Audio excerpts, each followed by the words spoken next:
आता जाऊयात सोलापुरातही अर्ज छाननी दरम्यान पोलीस आणि शिंदेंच्या सेनेच्या पदाधिकाऱ्यांमध्ये बाचाबाची झाली आहे। अर्ज छाननीसाठी सूचक आणि अनुमोदक वगळता केवळ उमेदवाराला आत सोडत असल्यामुळे पोलिसांसोबत इथल्या लोकांची बाचाबाची झाली। शिंदे शिवसेनेचे जिल्हा प्रमुख अमोल शिंदे आणि पोलिसांमध्ये यावेळी बाचाबाची झाल्याचं पाहायला मिळालं।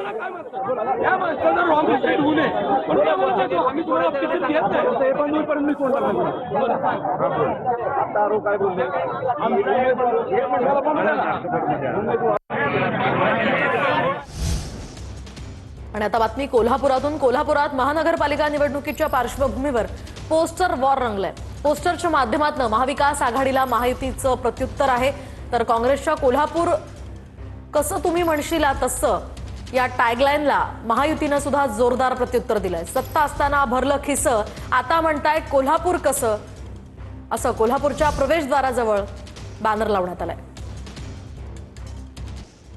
तर मंगेश काळोखे हत्या प्रकरणामध्ये महेंद्र थोरवेंचा हात नाही ना, असा सवाल अनिकेत तटकरेंनी विचारलाय। राजकीय आकांक्षापोटी महेंद्र थोरवे आरोप करतात, असंही तटकरे म्हणाले। तर आता उठता बसता थोरवेंना स्वप्नात सुद्धा सुनील तटकरेच दिसतात, असाही पलटवार अनिकेत तटकरे यांनी केलाय।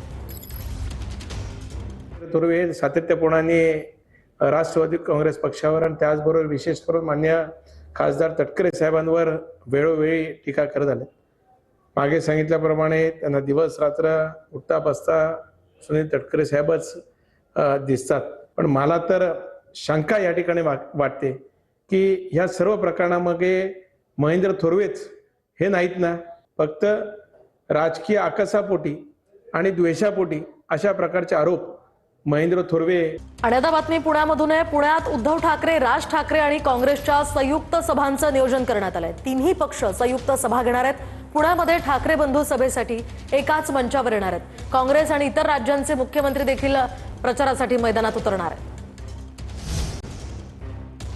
मुंढवा जमीन गैरव्यवहार प्रकरणामध्ये एक महत्त्वाची अपडेट समोर येते। यामध्ये आता पार्थ पवारांना मुख्य आरोपी करा अशी मागणी होतीये। मुंबई उच्च न्यायालयामध्ये या संदर्भातली याचिका दाखल करण्यात आली आहे। वकील तौसिफ शेख यांनी ही याचिका दाखल केली आहे। एक महत्त्वाची बातमी मालेगावातनं। मालेगावात इस्लाम पक्षानं आपलं खातं उघडलंय। मालेगावात इस्लाम पक्षाचे मुनिरा शेख फकीर मोहम्मद यांची बिनविरोध निवड झाली आहे। समोरच्या उमेदवारानं अर्ज माघारी घेतल्यामुळे इस्लाम पार्टीच्या मुनिरा शेख फकीर मोहम्मद यांचा बिनविरोध विजय झालाय।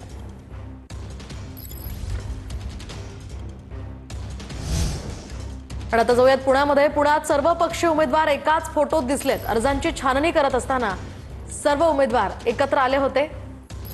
दरम्यान पुण्यातल्या प्रभाग क्रमांक 26 मधील उमेदवार या ठिकाणी एकत्र दिसलेत।